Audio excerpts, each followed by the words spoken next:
Mass extinction isn't what we thought. Here's why. For decades, scientists have been warning us about the inevitability of mass extinction events, painting a grim picture of the future where humanity might face catastrophic losses of biodiversity. However, recent research suggests that our understanding of mass extinctions might be flawed, and the reasons are both fascinating and complex. The traditional view. Traditionally, mass extinctions have been viewed as sudden, cataclysmic events triggered by dramatic changes in the environment, such as asteroid impacts, volcanic activity, or rapid climate change.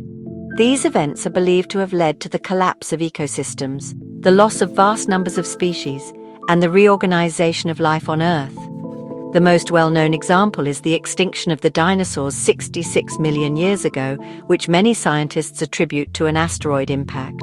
Challenging the paradigm. Recent studies, however, are challenging this traditional view. Researchers are now suggesting that mass extinctions might be more gradual processes, driven by complex interactions between species, environmental changes, and ecological feedback loops. This shift in perspective has several key implications. Gradual decline. Instead of sudden die-offs, some species may experience a gradual decline over extended periods, making it harder to identify a clear starting or ending point for mass extinctions.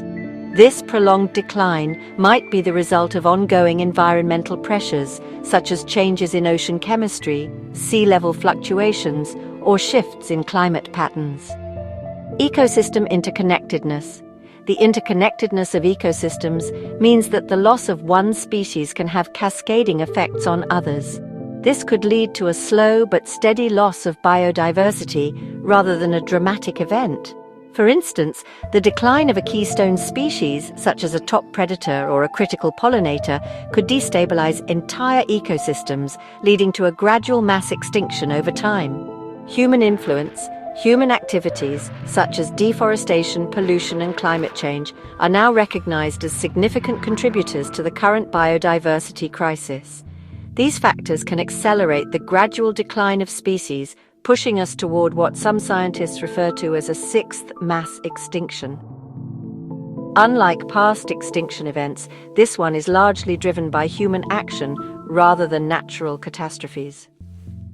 Recovery and adaptation. Another factor to consider is the ability of species to adapt and recover. Historical data shows that life on Earth has been remarkably resilient, with new species evolving to fill ecological niches left vacant by extinction events.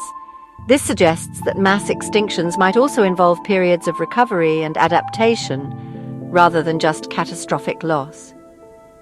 Understanding mass extinctions as gradual, complex processes rather than sudden, catastrophic events has significant implications for conservation efforts. It emphasizes the need for long-term, sustained conservation strategies rather than short-term crisis interventions.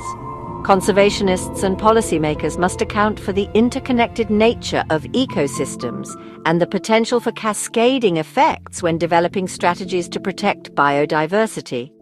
Moreover, this new perspective highlights the critical role of human activities in shaping the future of biodiversity. It underscores the urgency of addressing climate change, reducing habitat destruction, and limiting pollution to prevent a human-driven mass extinction. The evolving understanding of mass extinctions challenges us to reconsider our approach to preserving biodiversity. While the threat of mass extinctions remains urgent, the gradual and interconnected nature of these events suggests that ongoing, comprehensive conservation efforts are essential. By recognizing the complexity of these processes, we can better appreciate the delicate balance of life on Earth and work towards a future where humanity coexists sustainably with the diverse array of species that share our planet.